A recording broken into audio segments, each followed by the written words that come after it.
Oh yeah!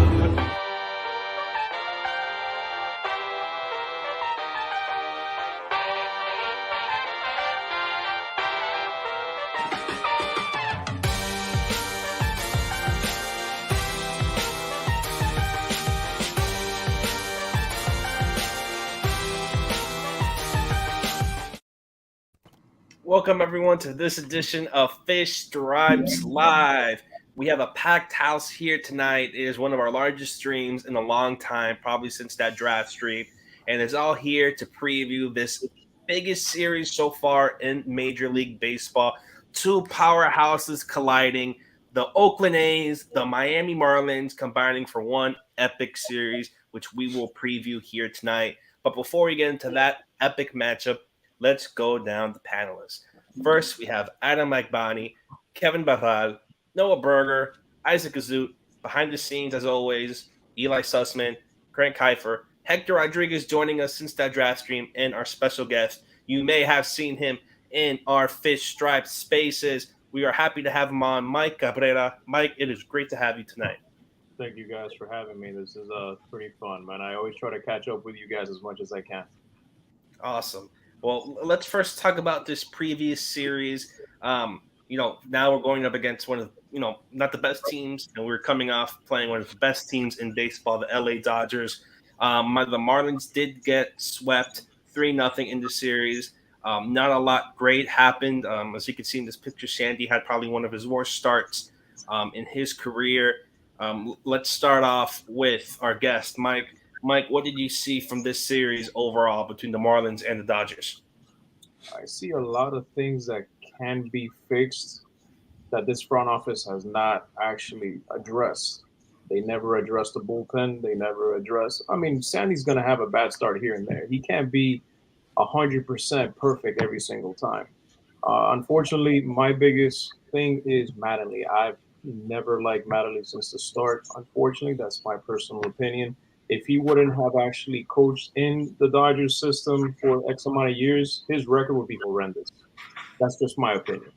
But from all that, I love the actual line that they have tonight. Super young. See what those guys have, man. Get those guys that don't need at bats that actually are hitting like 230, 220. Let those kids play, man. That's my personal opinion. Yeah, and just also not overall. You mentioned Sandy's start, not the best. Kevin, what did you see from Sandy's start and just overall? Maybe his kryptonite is Dodger Stadium.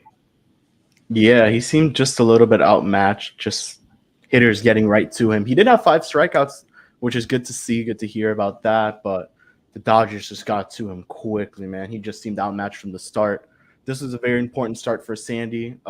He's still the Cy Young favorite, the runaway Cy Young favorite, in my opinion. But yeah, it was a tough out for Sandy. This is probably his worst start. I think it's the most hits he's given up this season and the most earned runs he's given up this season. So it sucks to see. Hopefully he could bounce back once again against the Dodgers next weekend in Lone Depot.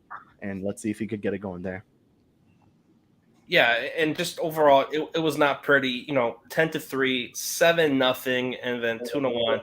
The Marlins barely scored any runs. And back now, Eli, great timing. Talking about this Dodgers series, we talked about what went wrong, but did anything at all go right? Was there any positives to take away from this series? You took the 1 minute while I was out of here to do the Brady Bunch setup shit. It's pretty interesting. I don't know why I haven't tried this before. From this series, let's see. It just kind of reinforced what we thought about the Dodgers being on another level, being as good as some of the teams the Marlins have played this year. The Dodgers are probably the most complete. They're the best. In the first place your mind goes is their pitching, but obviously in this series, it was the hitting that stood out. I don't know if you guys mentioned it in the last couple of minutes when I was transferring over, but in hindsight, what really jumps out is how Luzardo pitched, considering how Brian Hoeing got his ass kicked and even Sandy to the same extent. And then you compare it to Luzardo facing a lot of the same hitters in that first game of the series, and he was amazing. Like, it was right up there with some of the best starts of his career. So that contrast is from what was a pretty lopsided series that really stood out. And I think that looks even more legit when you compare to what these same hitters did against everybody else on the Marlins staff. But Luzardo is somebody that we've been hyping up really since spring training. There were indications that he was reaching another level. And as we get really deep into this year, and especially on the other side of this injury, he is pitching as well as he ever has. That's something to get really excited about looking ahead to the future of this rotation. Yeah, Isaac now joining us. Same question. This Dodgers series did not go well at all. Barely any hitting. Getting blown out in 2 separate occasions. Just what did you see from this series? And like I asked Eli, any positives, anything you want to see heading now to Oakland? Oh, you're muted. Sorry. I think Eli touched on it enough. I think the only positive, but it was a hell of a positive, was Luzardo. He looked, I tweeted that out on that day, was that's the best he's looked ever in a Marlins uniform when you take the opponent into consideration.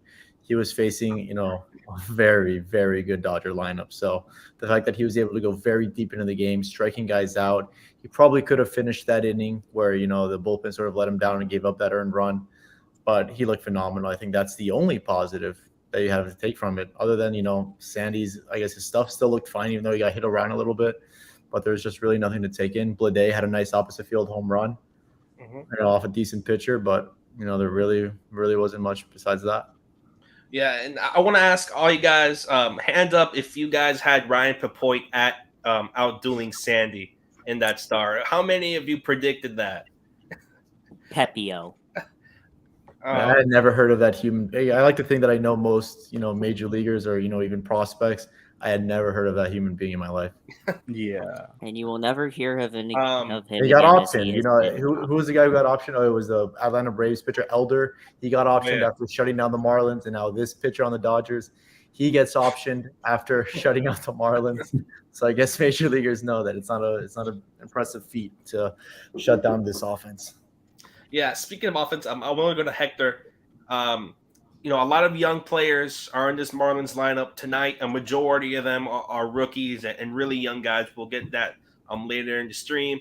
But what did you see from our young guys, and how are you seeing our young players adjusting to now playing in the majors and playing tough competition like the Dodgers?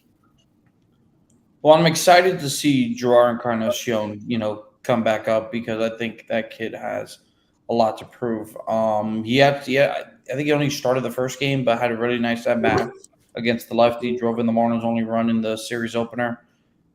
He's a guy that's hit lefties very well in the minors, and I think he's a guy that should get some more playing time because the physical tools are there, and I just want to see how his game translates to the big league level. JJ Bleday, even though his numbers have looked really bad lately, I still believe in him because it looks like he actually has a plan at the plate compared to a lot of the other younger guys in the Marlins, the younger Marlins hitters. He actually, has an idea of what's going on there. He has a good command of the zone. Sometimes he's a little too patient. I would like to see him swing the bat a little bit more because I know what he's capable of. We all know what he's capable of from his time at Vanderbilt. So it's just more of, I think, him getting adjusted to major league pitching. But seeing that the mental side of the game, he's actually probably more advanced than most rookies. And I'm not just talking about the Marlins hitters. I'm talking about in general. So that's good to see. Yeah, and one player that also had a pretty big performance after struggling a bit was Lewin Diaz, having a double, having a home run after not really having a lot of extra base hits since being called up this season. Let's go to Noah. Noah, what did you see from Lewin and him producing at a high level and really being maybe one of the only stars hitting wise in terms of that series? I think it's about time. His defense is otherworldly. That's never been a question. The only question was his bat, and his bat is starting to show up, and that's something that Marlins fans should really look forward to. I'm hoping he can continue it. There's nothing saying he can't. There's also nothing saying he can. But this is big time for him. This is his time to show that he could play in the major leagues. His defense is already major league ready. The question is his bat ready? And we're finding out right now. The Dodgers pretty much manhandled the Marlins, as did the Mets. It's not a good look, but what are you going to do when you're a team that's arguably not good, facing off against a team that's probably going to the World Series? Yeah. Arguably, Possibly. definitely not Oh. good. Oh, arguably. Oh, yeah. They're not good. Yeah, and They're just not let's good. go to Alex Carver's favorite prospect of all time, who started in this series, his one of his favorite players. Kevin, what did you see from Brian Hoeing? Plain and simple, how was that for you? It was underwhelming, not the best. I think that's the best way to say. He did produce some ground ball action, good for him. He's a ground ball pitcher. Besides that, I mean, you really can't do much when you're flown all the way across the world to face the best team in baseball with the Dodgers and Across the world. across the United States, Baba. Okay, yeah, you know what I meant. So there really wasn't much you could do there, but I'm happy for him. He was able to debuted in a very nice ballpark in Dodger Stadium. Besides that, he wasn't too good. He gave up two absolute bombs. One was to Will Smith, and the other one was to Justin Turner. But he got some ground ball action. The pitches looked good, and yeah, that's about it. And there really wasn't much to say about Hoeing's start. It was just they lost. Yeah, and in that start, I believe they were really shown out by Dustin May, who made his first start of the season coming back. Adam, what did you see in terms of Miami just going up against Dustin May and these pitchers from the Dodgers, almost really not playing, the Marlins offense not coming out at all against Dodgers pitchers? What did you see specifically, maybe from Dustin May and maybe the other pitchers from the Dodgers? Yeah, so Dustin May has always been like a top guy coming up in the Dodgers organization when he was a prospect a couple of years ago. We've always seen the potential for him to flash potential all-star level ability, and he showed that against. It's like with all due respect to all of us, a mediocre offense. I think that's something we can all agree on, but. Dustin May, him going out there and shoving against the Marlins, he could shove against anyone. It's just a matter of time before he starts transcending into the kind of talent that we've all expected him to be as a prospect and as a minor leaguer. So I think overall, just like it's not something to be completely ashamed about because Dustin May is very, very good. And it's not like we were expecting Miami's offense to really be too potent in general against anyone this year. So for me, it's just like he's pretty good, and it's just a tough loss, a tough series. It's just something we're gonna have to improve on. And I think in general, any positive takeaways that we can look to, I think Richard Blyer had a pretty good inning in a third. I think he struck out 3 batters on that rubber match. I think someone can correct me on that. Yeah. So, and I know Isaac mentioned Luzardo having a really good 6-inning outing. I forget which day that was. Someone can mention it for me. But, Friday. Overall, Friday. Okay. Yeah. Overall, it was kind of tough. But, there's always positives to look forward to because, especially with a team that's not really supposed to be contending, at least right now, you can look for some of those young guys as Mike mentioned. And I think that's something we can look, especially with the top prospects who are beginning to blossom. That's a good thing. And that was something that Blair had struggled with all season long, was inheriting stranded runners, and he had not been able to do it all year. And for Sandy, I was really glad that he was able to. I think he had 2 men in scoring position with 2 out when he came into the ball game, and he was able to strand them both. So that was just like big for him and big for Sandy and big for the team. Obviously, it didn't matter much for the game outcome, but it was good to see that Blair, stepped in and did his job. Yeah. Last thing I wanted to mention before we go into the injury report, because there's a lot of things to talk about there. I wanted to ask Mike kind of maybe the same question I asked Hector in terms of just the young players that are coming up now. Again, this lineup tonight, a lot of young players. Just how are you seeing these young players adjust, and maybe especially Gerard Encarnacion, who haven't played in a while and is now getting his chance again. Just how are you seeing these young players perform in the majors? One thing that I did see from Gerard is actually his not swinging outside of the strike zone as much as I thought he would. That's one thing that I do commend on Vladeon. I love the way he takes pitches. Sometimes, like somebody else mentioned, he takes too many pitches, but at least he has an idea. And that's one thing that we need to develop a little bit more on the upcoming guys. The talent is there. The difference that makes a difference between a minor leaguer and a major leaguer is consistency. You have to do it up here. You can't have it at the AAA level, be an all-star, and then be up here and be something else. You have to translate. And that's one of these things that it takes time, and it takes at-bats, it takes games, it takes time. And that's something that, unfortunately, this organization lately has not been giving him as much. Lewin has been up here, and it's just nonstop. Sit down, play one game, so on and so forth. Let these guys play. Let them show you what they got, and that consistency will hopefully show up. That's what we all do. Prospects are prospects until proven otherwise. They're still prospects. Yeah, and with that, we could talk about some more prospects and just what really we're seeing from this new injury report, because there is a lot going on in this injury report. Some new, you could say, injuries, some new moves, some players that are coming up and down. Just really what we're seeing here. Let's start off with Grant. Grant, okay. Grant, what are you seeing from this injury report? What stands out to you, and what are your hopes? What really sticks out to you on this injury report from Jordan McPherson of the Herald? Look, I feel like every time the injury report comes up, Sixto Sanchez is on there, and me being Sixto Sanchez enthusiast of fish stripes, I have to talk about this, of course. So, look, he just took a big step back. He took a gigantic step back, and it's just not good. Yeah, Sixto now playing catch to 60 feet. Some other notables: Anthony Bender getting Tommy John surgery later this month.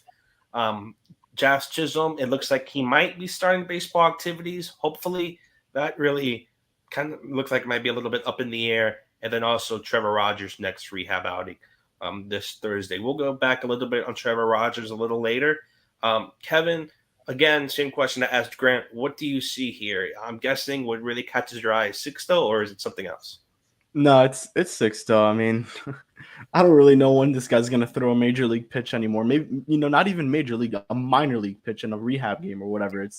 It's bad. This guy really took a huge step back. He was feeling discomfort. I believe it was in the shoulder the other day. I think this was the last injury report, and then now he's back to 60 feet. So it sucks to see that this guy really doesn't have any luck. But at the same time, it's like, this guy, when is he going to throw another pitch in at least a minor league game, an FCL game or whatever, or low A, because yikes. But besides that, glad Castano's pitching. I know he had a horrible concussion. We saw that live. Jazz hopefully gets back soon. Coop going through the concussion protocols, nothing new. Avi ran bases, good for him. And then Rogers, once again, going to AAA. Probably maybe optioned, maybe not with the Braxton injury. So we'll see what happens there. Now, you guys are kind of skirting over Avi Garcia, because for him to be that far along with running the bases, doing defense and hitting, coming off a hamstring injury, it means he's not that far off from a rehab assignment, and he's going to return this year. And that means that all these young outfielders that we're seeing, actually tonight happens to be the one game where it's an all rookie outfield for the first time all year. Yep. Those guys get screwed when Avi comes back, because he's going to be playing close to every day, I think, when he's healthy again, to try to finish off his season on a high note. That's a big, important development to me, that he's going to come back. There was perhaps an opportunity just to shut him down and lay low if they wanted to, given that all his money's guaranteed next year and the year after that and the year after that and the year after that. We get it. So I think it's something to keep in mind, that we are probably just a matter of weeks. At some point in September, he's going to be back. He's going to be on the roster. He's going to be playing a lot. And between Urar and Burdick and Blade, one of those guys, maybe more than one of those guys, it really impacts what they can do. So there's some urgency for those players to do everything they can in the playing time they're getting right now, because it could be a tighter squeeze when we get to the very end of the year. Yeah. I got just a couple of things on the injury stuff. Avi Garcia, I 100% expect him to be back by his bobblehead giveaway day, just for the sheer fact that it's his bobblehead giveaway, and they're probably going to rush him back for that. I suspect he's been ready to play for a few days now. I've seen him take BP. I've seen him running around. He looks absolutely fine, and I've asked him. He said he's good. The Bender Tommy John is really a shot in the gut for Bender at the bullpen. I'm really relieved to see Castano pitching. I don't think Jazz is anywhere near returning. I think his season is over. I'm really worried about Braxton Garrett. that very much concerned me when all of a sudden he went down with an oblique injury.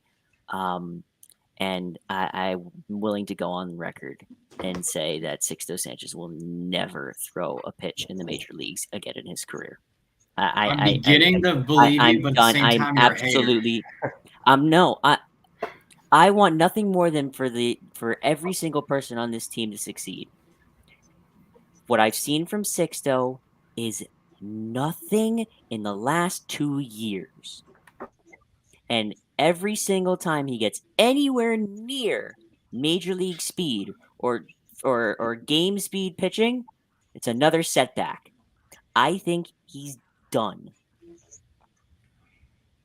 I think it's a little far. Oh, go ahead. No, I was going to ask if anyone has a rebuttal for Noah's Sixto claims. Yeah. Did anybody see him pitch during those live at bats that he had supposedly? Because there was nothing to be heard of that, nothing to be seen. It's like a big mystery, like it never happened.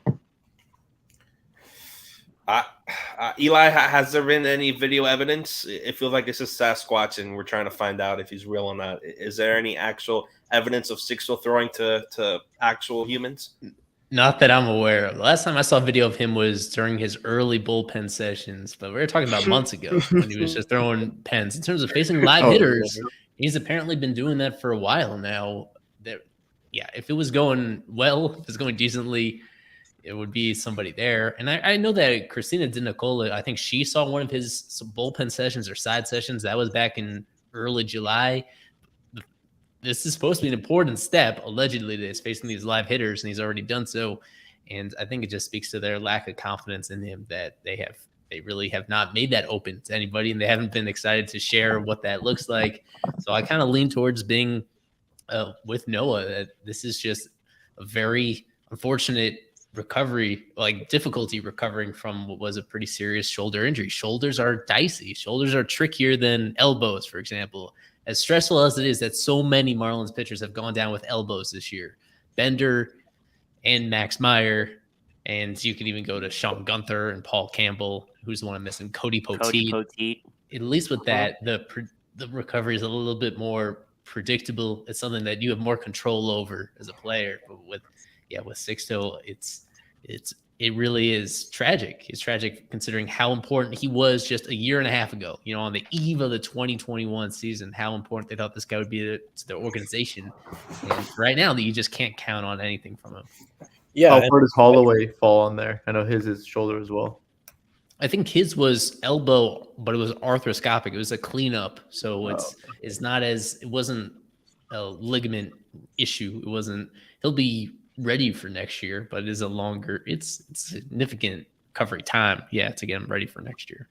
Yeah, and I think with Noah, like him saying he's never going to pitch in the majors again, like to him being a starter, those days likely are numbered in the sense that he's just not going to have the wherewithal to continue long term. But I still believe in him in being a very effective reliever, a la Alex Reyes, which was a situation that we had in St. Louis with the Cardinals, where he was arguably the top pitching prospect in all of baseball at one point.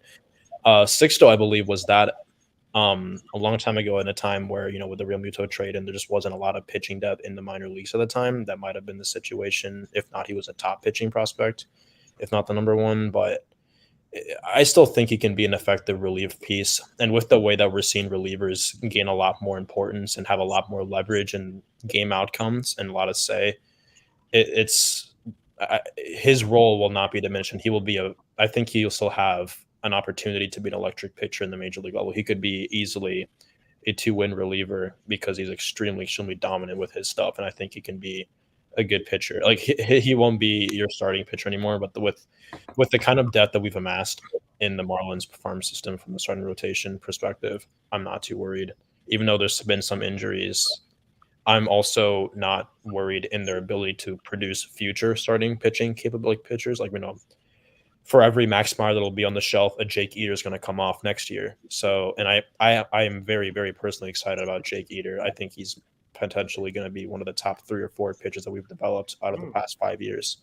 If he can stay healthy, but that's another story. And that's really what I had to say about Sixto. I think really there's still a path and a light at the end of the tunnel for him to be an effective and a potential all-star level pitcher. It just at a different, in a different You way. kind of brought up a good point. I kind of want to pose a question real quick to everyone, just real quick, because I really liked your point. With these injuries piling up, do you think this makes the Marlins more or less likely to, unload some of this pitching depth this offseason via trade? It's not a bad question. I just me personally, I'm not sure anyone else wasn't chiming in quickly. I just don't think it should affect your strategy in general. Just, you've got a goal in mind where you've got to develop your hitting. And I think above all else, you've forget your draft strategy, your pitching or anything else. You've got to implement the right personnel from the very beginning. Kimming and her staff needs to sit down and say, okay, these are the guys that we need to hire. These are the people we need to put in to be developing our players who we know are going to be successful and are going to produce fruitful Major League Baseball players down the road. And it's just, it hasn't, that's the biggest thing, because you can continue to draft Connor Scott's, Blades, Barry's, Watson's, but if you're not developing them, it's at some point it's not all their fault. Somebody have had to have screwed up. It might have been selecting that first, certain guy, or it might have been a different situation. But me, personally, I just don't think it should change anything. They should just continue to go as the way they have been. How do we always end up back at who should be moved? How does it always? Because in order to improve this team, I feel like some moves will eventually. Okay, well, it always comes back. Say who should be moved all we want. They haven't done it for years, and what shows you that they're gonna do it now? Because what we saw in the draft is honestly they moved Nicholas, they moved Connor Scott, they moved Cameron Meisner, they moved a lot of guys. They were very active this offseason, and if this team ever wants to win, it's going to have to happen. So at least if you really think that they're never going to make any moves, at least let us take it. No, I don't think that they're never going to make any moves. I've been conditioned to expect nothing being done. So. Lower expectations. I understand that with this team, but at some point, you have to realize that. Well, I think we've all realized this team has an incredible amount of pitching depth, and eventually, some of it's going to have to get unloaded if they want to upgrade this offense. Because clearly, there's no one that's able to develop good offensive talent within this organization. It's just not going to happen. We're going to have to trade for proven talent at some point. It's fair to acknowledge that, whether you have a personal attachment to some of the guys in the organization, whether you think we can win in the organization with this organization right now or not, at some point we will have to acknowledge that some of these guys need to be moved. And maybe this isn't the stream for it, but that was kind of the direction that Adam went with it. So I feel like it's a fair question to pose once more. Let me move this a little bit and talk about, as we finish up the injury report, there's one last player I wanted to talk about, and that's Trevor Rogers. I have his stat line here in the minors. Overall, it has not been great. 9.90 ERA, 3 game starts in exactly 10 innings pitched. Has given up 11 earned runs, 17 hits, 3 home runs. Only struck out 13. What do you guys think from Trevor Rogers? He has not really done that well so far in his rehab assignments. Really got thrashed. In his latest one, which was 2 innings, 7 hits, 5 earned runs, 2 strikeouts, 1 walk. What are you guys seeing from Trevor? He hasn't really fixed it since going down to the minors. Is this something where we might not know if he'll ever go back to All-Star Trevor Rogers? What needs to happen so Trevor Rogers can get back to the same place he was last year? I think we need to set realistic expectations and realize that the league has adjusted. He's not going to pitch to a 255 FIP every year as he did in the 130 or so innings he did last year. And that, honestly, if you guys remember Tommy Hanson, this is pretty much what happened to Tommy Hanson in his sophomore season. Good name. Rest in peace to the late Tommy Hanson, but he was excellent as a rookie and then just gradually declined, and he was never the same pitcher again. And Hanson's a righty, so the comp may be different, but when you talk about sophomore slumps that never seem to rectify themselves, I'm starting to think that as he goes deeper into the year, that Trevor has issues that just don't seem like they're going to be ironed out. Yeah. Mike, did you have anything you want to mention about Trevor Rogers? Like Lewis said, just hasn't really, the league is figuring him out. He might not maybe come back to the all-star level. But he's really been struggling in his rehab assignments as of late, especially with that last start at AAA Jacksonville. What are you seeing from Trev, and can he be fixed? I think he's gotten in his own way. Basically, if you look at how he was when he first came up, he was attacking everybody with a fastball.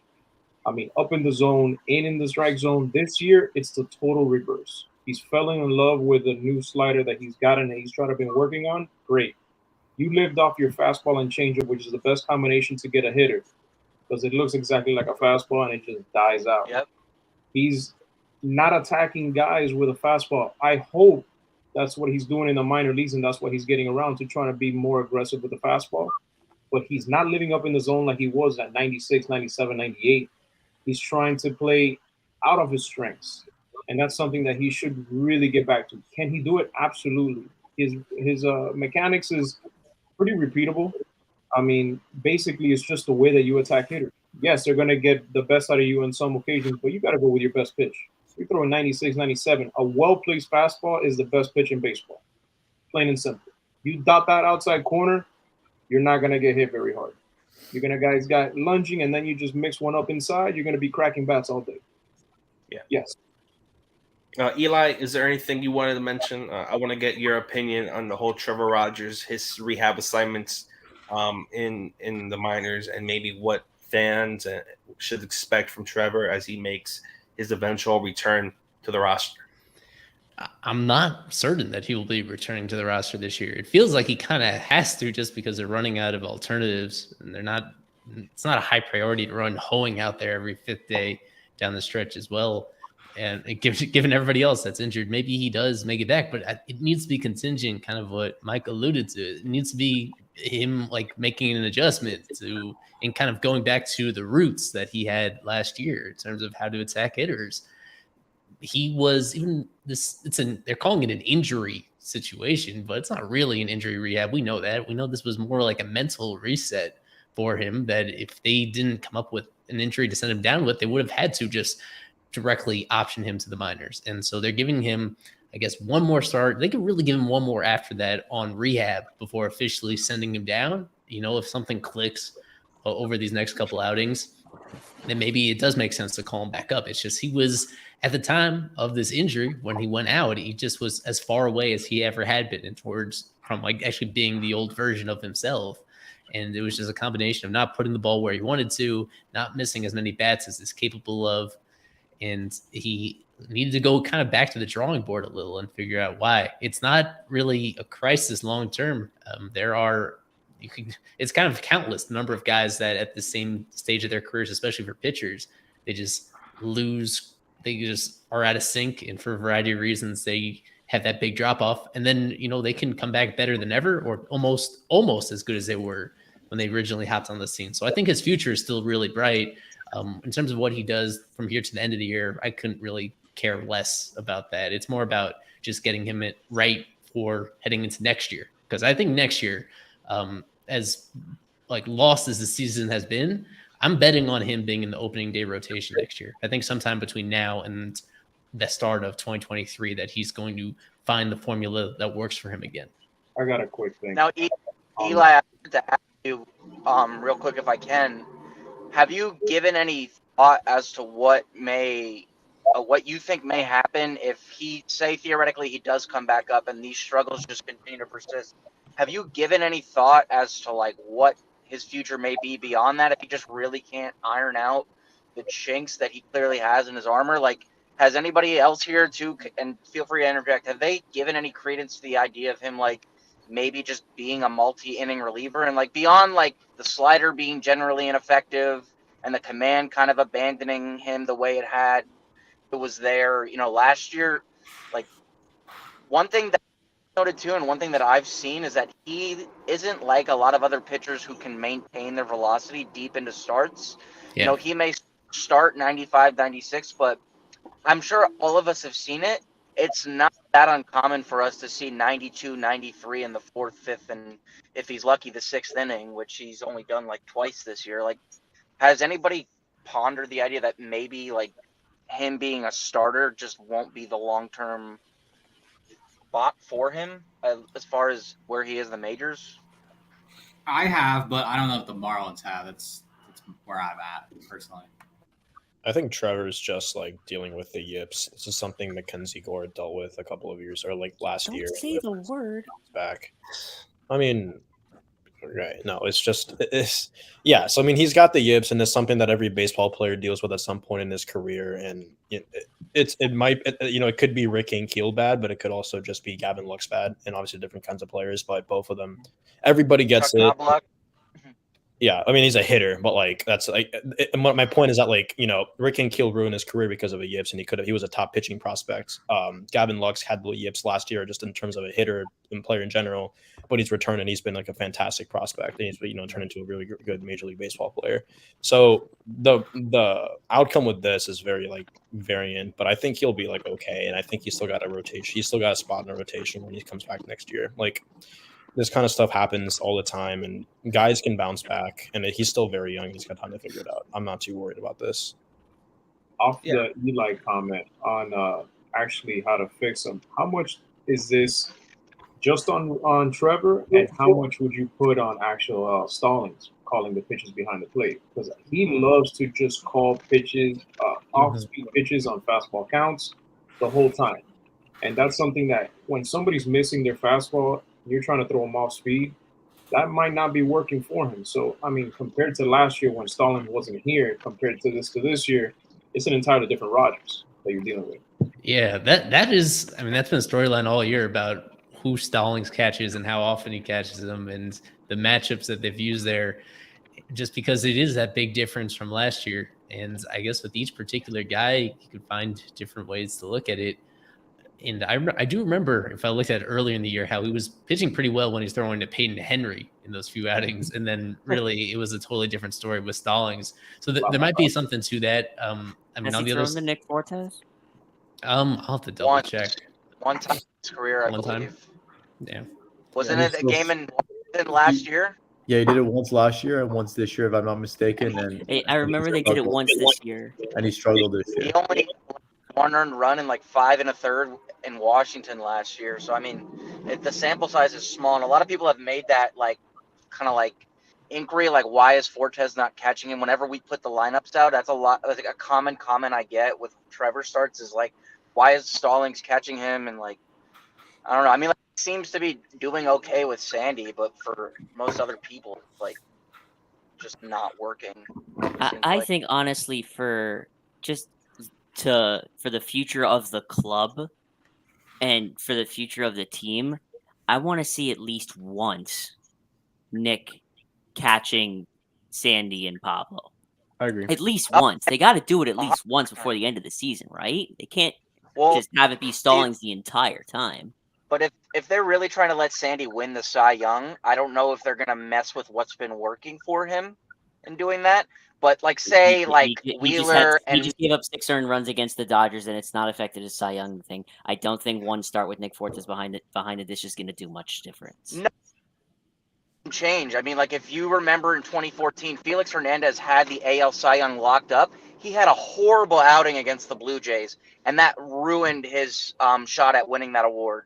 I think Corey Kluber wound up winning it that year. So I'm saying, like, one start can make a difference, and I'm not saying that this one start in LA did that, but when you factor in how good Wheeler, Nola, and Fried are, and if Sandy is just, like, okay, like, he'll be fine. But again, like, I don't know. I don't really want to mess with that because what if it messes with something, and this is all hypothetical, what if it messes with something and then you go into next year and you're like we don't, like, Sandy's not 100% who he was for the first 3-4 months of the season. I don't know. It's again, we're all opposing here, so honestly, I don't know, but I wouldn't want to mess with that. Like, say he locks it up, and then last start of the season you want to do that, fine. But I don't know, not now. Not like I would just like leave it as is. And with that, let's go start with our series preview against the two juggernauts of their own separate leagues, Miami Marlins, the powerhouse Oakland A's. And I will admit, I am a little surprised. I thought there'll be more blue on both sides. I did not expect just to see that much. It's only because no one's qualified.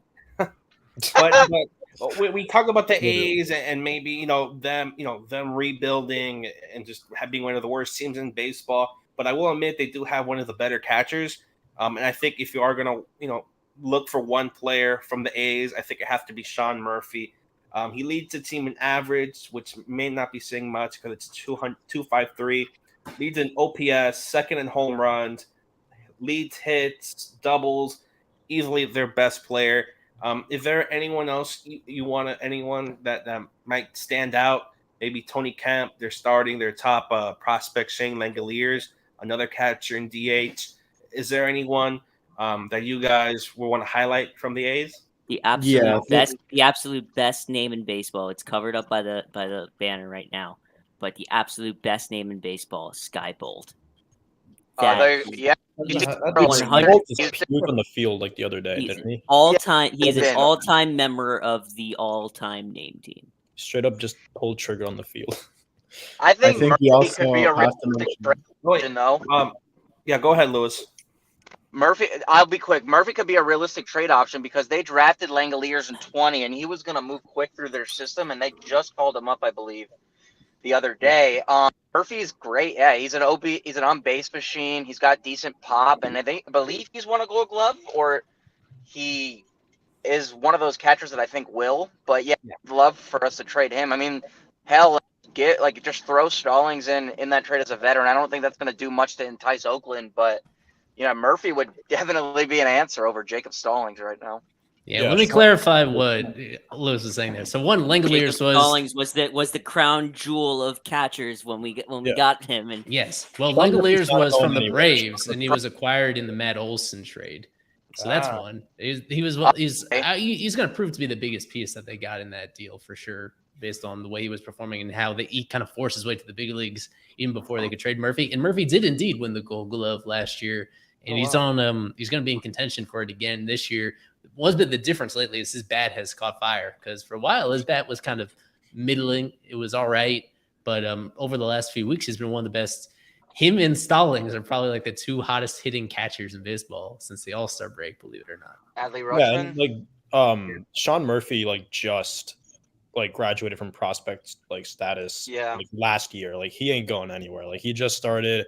If anything, he'll be a trade piece in their conversations maybe 2 years from now. It's not going to be something that happens this year or next year, because I don't know. I just don't think it's worth even talking about it if it's not even a realistic situation, because you never know with Oakland though. You never know with Oakland. No, we do. We do though, because it's year 2 of his service time. And they That's just true, but Billy Bean is not a guy who's just going to be like, oh yeah, let's trade our prospect for some random guy, because they did. Then he had a 7-win season in his second full year, and he went to Toronto. I mean, I'm not saying they're the same player, but I'm not going to put anything past an organization like the A's. Wait, who was a 7-win player? Oh, Josh Donaldson. Josh Donaldson. What year was he in his? What year of team control was he in? What time he was traded? Full season in the big leagues. How many years? That was his second full season in the big leagues, because he really burst out in 13. He had got cups of coffee as a catcher, first baseman, and then they converted him to third. And after 2014, he had a 7-win season, and then he went to Toronto. It's because they could not re-sign him to a long-term deal, because the deal with Josh Donaldson, they didn't want him to go to free agency because he was still going to get a lot of money.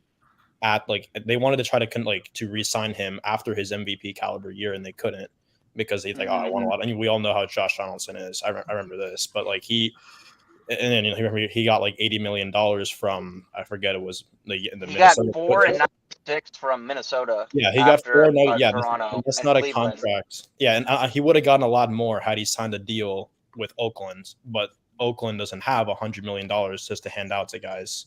Well, they do. But they won't do it, like we mentioned. Their owner's just very frugal. Yeah.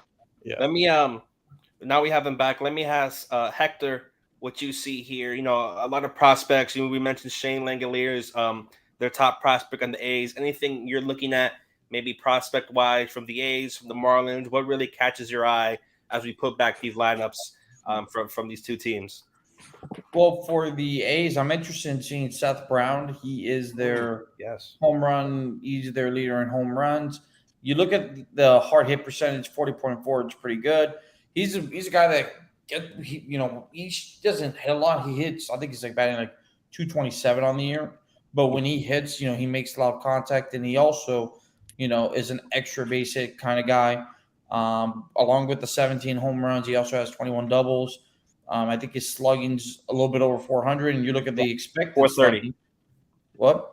His slugging is 430, so it's really up there. Yeah, and his expected slugging's even higher than that. And I mean, the strikeout rate, pretty average, not too bad, a little bit on the high side, but a guy that has that type of power, you can live with it. But also, I'm surprised how well he runs, because he's a pretty big dude. I mean, his average sprint speed is 27.8. That's pretty good. That's above league average. So Seth, I'm interested in seeing, because I think he's a guy that you can't take lightly in this lineup. If you make a mistake and he gets a hold of it, you're probably not going to get that ball back. Yeah, and let me ask Mike. Let's switch over to the other lineup, the Marlins lineup. I mentioned this before in the stream. Multiple rookies, young players hitting for the Marlins. I believe 4 through 9 are all guys who are still technically rookies. Just what do you see from this young Marlins lineup? We know the first 3, Wendell, Birdie, Anderson, but especially 4 through 9. Lots of young prospects, lots of potential future stars, future players for the Marlins. What do you see there in that very young lineup? Man, honestly, I have been really, really surprised with LeBlanc's the way that he goes about his at bats. Like we had mentioned before with Lede taking pitches, I think he has a really good idea of what he's doing. Of course, he's coming down to earth a little bit from where he was before, but he has a really good plan when he's out there. I have been very, very surprised with him. We understood that, that's the type of guy that can be kept around to be a bench guy, to be a backup guy. Is he going to be an everyday guy? No, but maybe, you never know. But he's actually doing what he's supposed to do. He's showing out, and he needs to play. I'm sick and tired of putting all these guys above these young guys that are just not giving you anything, and you're just leaving these guys 3 times on the bench out of the week. Give these guys at bats. Peyton Burdick has all the power potential in the world, but if he keeps on swinging a la Giancarlo, something above his head or just 3 feet out, that's going to be a long year for him. As far as Lewin, I think I love his swing. I really do. Yeah. But his timing mechanism is on one day, off the next. There's something that has to be done with these guys. I think Joey Wendell has a great swing timing mechanism. That dude's a stud.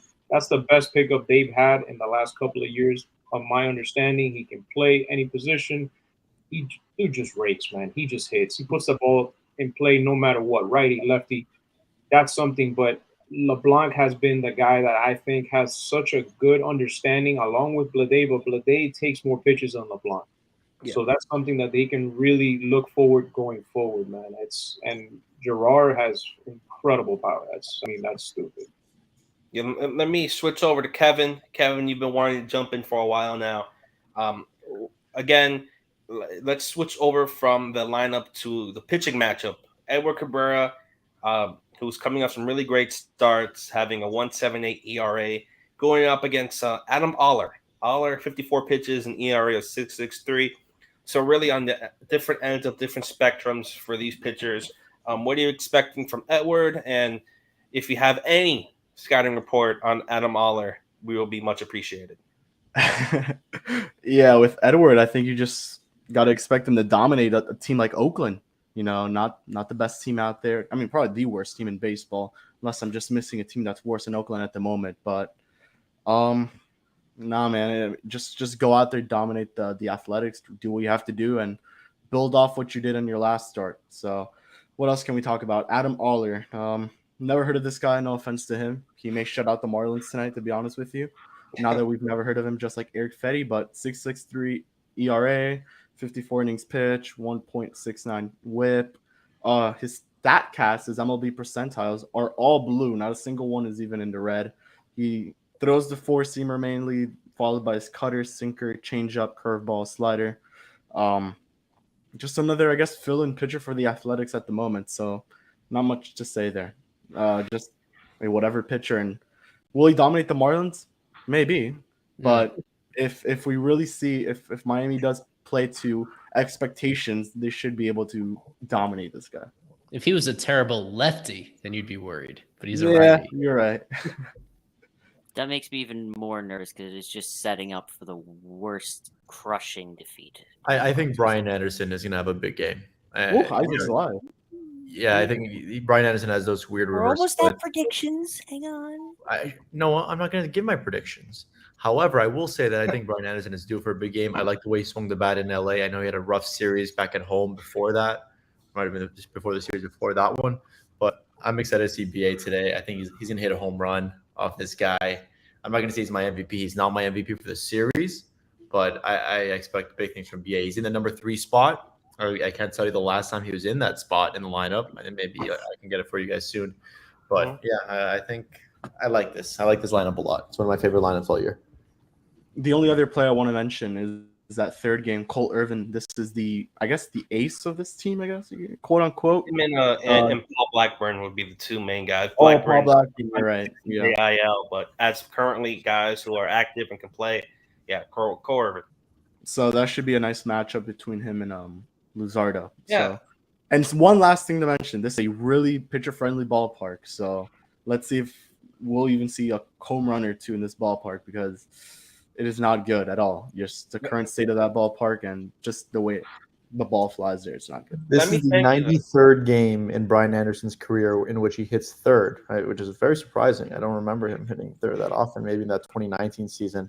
He's got a career 778 OPS, batting number 3 in the lineup. So let me just as a rebuttal, not a direct rebuttal, to the way the ballpark plays. The wind is howling out to right field tonight. Maybe that's a help there. Yeah. I want to thank Kevin for bringing this up. Reminding me of Jesus Luzardo making his return to Oakland, his first time at Oakland, I believe so, since getting traded. So especially for that start, it should be something to look out for. Jesus Luzardo should most likely be motivated to go against Oakland. Isaac, what do you hope to see from Luzardo going up against Oakland? Should maybe he'll have extra nerves? What are you expecting from that start? Yeah, that's I think Eli mentioned it's one of the only storylines that we have in this series, but it should be a fun one. Luzardo's definitely he's gonna be a little amped up for sure. This is the team that he played with for a very long time in their system. He had a playoff appearance with them. He pitched very well in the playoffs with this team, and against the Chicago White Sox, had a good game. So I'm really excited to see Luzardo pitch. I think he's scheduled for Wednesday, if I'm not mistaken. Last game. Yes, Wednesday. It'll be a daytime game. I think the playoff game he threw here was during the day as well. So yeah, I definitely think that's going to be a guy worth talking to for whoever's in Oakland covering this team, and it's going to be a fun one for him for sure. It's going to be a meaningful one. Unfortunately, I don't think there's going to be a lot of people at the ballpark to watch that. A weekday day game. Unfortunately, there might be 1,200 to 1,800 people there. But nonetheless, Luzardo, I could see him striking out 14 guys. Over under 2.5 Luzardo jerseys. That was funny. Wait, was that you? Okay. You scared me. I was like, what did I leave on? Go ahead, Grant. Go ahead. I said over under 2.5 Luzardo athletics jerseys in the stands on Wednesday afternoon. Ooh. Over. I would say over for tonight, too. Yeah. Really? Yeah. I mean, I guess, that was one of their better players over that time period. Look, the A's had some really good teams. They were just one of those unfortunate teams that just decided that they needed to blow it up. They had some exciting players. I really like that 2020 team. I really, really like that 2020 team. But Jeopardy. well. So, first time Jeopardy loser, Danny Alvarez, Alex Aguirre. But that's a little foreshadowing. So when we get to Jeopardy. But I want to ask you, this is probably a dumb question. Marlins, did they win the starting Marte trade? Oh, yeah. Yes. Well, The they trade didn't lose. itself, yes. But if you want to dive down the rabbit hole, that's a whole other stream in itself. But the trade itself, yes, they won. They won. If you were to ask me what I would rather have, 4 years of Marte at $670 million or 5 years of Luzardo at very affordable price, I think the more pressing need for this team is that center fielder. Marte. So I mean, they think- could have had both. They could have had They both. could have had both, and that reminds me of that Chapman trade Yeah. with the Cubs. They could have Oh, yeah. had both. They could have traded him for Luzardo and Kim Ming. I would have printed a picture of her and put it on my wall. But she didn't do it. And if they just offered a little bit more, and I think the Mets overpaid. Don't get me wrong. The Mets overpaid for Marte. That fourth year, that deal's going to be Miz. But they're not paying for that year. They're paying for extreme production, which is what they're getting this year. Yes. So that's It's like if they didn't sign Avisail Garcia and Jorge Soler, maybe they would have been able to pay him. Someone who actually has some production. I don't under. That's All a whole. They signed Solar after. Just keep that in mind. The whole other topic for a different stream. But as we're nearing to our close, it is time for our favorite part of every stream. It is prediction time. I also we should have like a little video or something for prediction time. But as we look at here predictions, leading the way, Eli, yours truly in second place, coming very close to the Eli. We can see Kevin, Isaac, Alex, Noah, Lewis, Grant, Gabriel, and Brent. But before we get into our very own predictions, Eli, are there any predictions from our world famous super followers we love very much? There are, but I saved the video in the wrong format, so I couldn't screen share it. So I just have to read it to you by name. But believe it or not, when you do become a Fish Stripe super follower for only $2.99 a month under other circumstances, you actually do get it shown on the screen. So in this case, just when Eli does his job. In this case, going by what you need, just need to trust my words here. Romeo Rodriguez having the Marlins sweeping the series with Lewin Diaz winning MVP. Lewin Diaz. Errar Encarnacion Stan. He's been making some good picks this season since he signed up. He has the Athletics taking 2 or 3 winning the series over the Marlins, with Luzardo still winning MVP and having a good outing. We have Bella Pinkman. She has the Marlins winning the series 2 out of 3. Jesus Luzardo as MVP. A pretty new super follower, David K. Tobin. And he has the Marlins sweeping the series with Jesus Aguilar winning MVP. Whoa. We have a That's couple going to be more. difficult tonight. Sean Millerick has the Marlins winning 2 out of 3. Shea Langoliers is his MVP. Oh, I like that guy. Peter Pratt from across the pond has the Marlins only winning 1 game, so the A's winning 2 out of 3 in this series, with Brian Anderson as his MVP. Mr. Anderson. And the last one I got in here was Nancy Gemma, another new super follower. And she is also going with the A's winning the series 2 out of 3 with Joey Wendell as her MVP. Awesome. So I recommend everyone here, if you're not a super follower, go do it. It's the best $2.99 you will ever spend. A whole bunch of perks, giveaways. We have some few things in shop for those who are super Eli, followers. when we inevitably get to 100 super followers, are we gonna have to read all of their predictions? I will. We'll figure it out when we cross. I don't that mind road. it. If that means we're at 100 super followers, I think it's worth the hassle. If we get to that, It should be a ticker. It should be the ticker across the bottom. Yeah, I like that. That's also a good idea.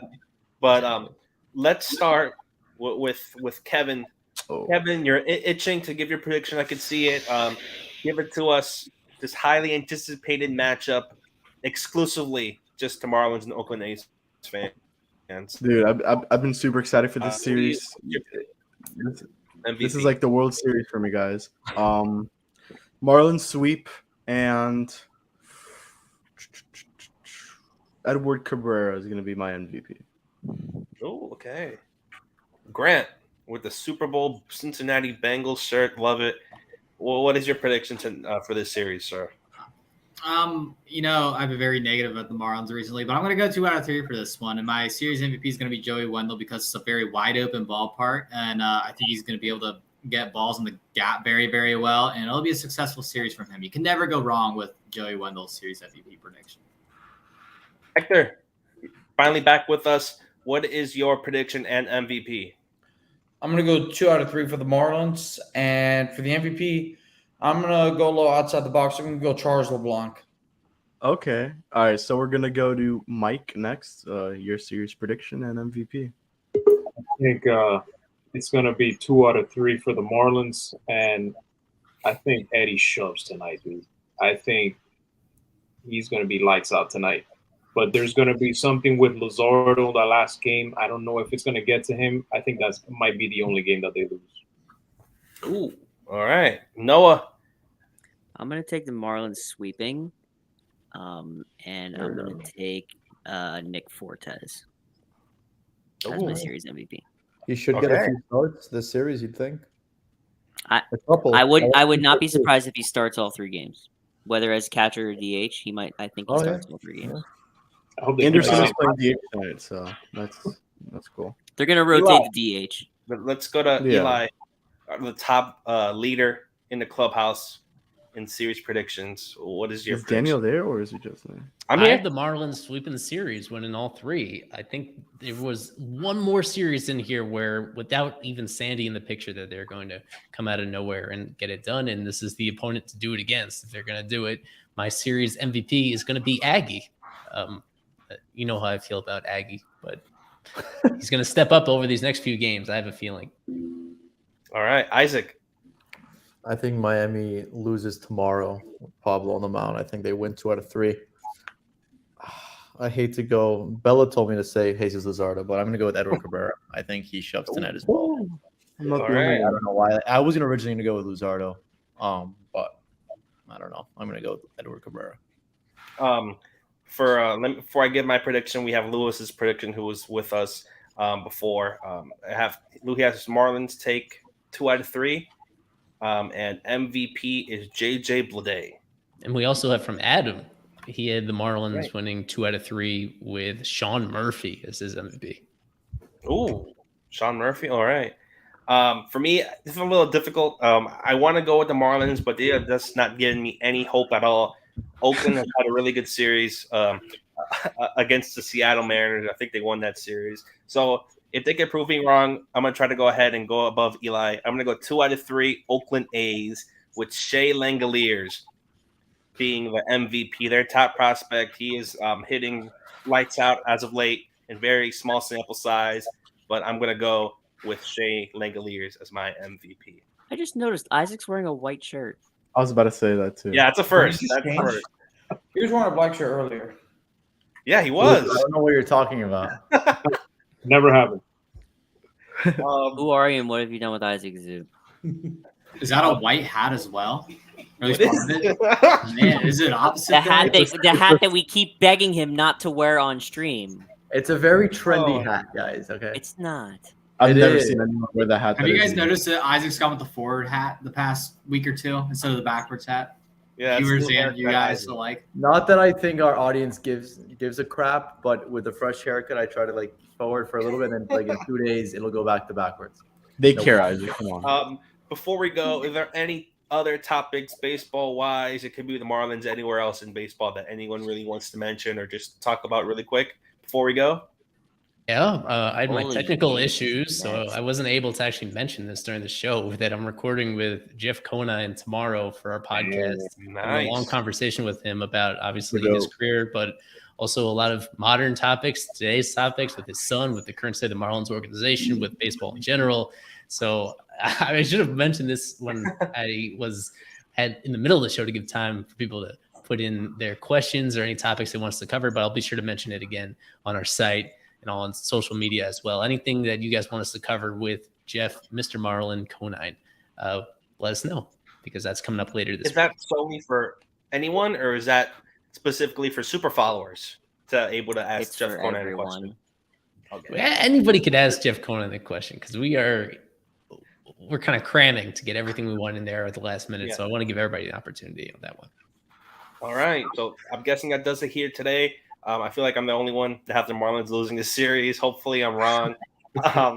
But for Kevin, Eli, Isaac, Noah, Grant, Hector, Lewis, who joined us, Adam, who joined us, Mike, first-time guest, great to have you on. This is Fish Stripes Live. Do remember this, always go fish. You got to end it off right. You got to